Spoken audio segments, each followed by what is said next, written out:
So today we're going to add a theme to our WordPress site on Bluehost. So we've logged in, we're at our dashboard or the admin section. We're going to go to Appearance on the left-hand side and click on Themes. Okay, so since we've clicked on Themes, we see the themes that are already automatically installed, the default WordPress themes, but we're going to add a new one. We're going to add a theme that we've purchased, so we'll have to go to Upload.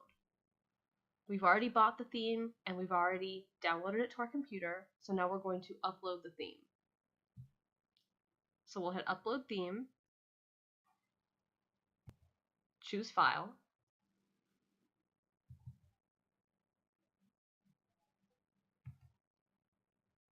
and we'll select our file, which is going to be zipped.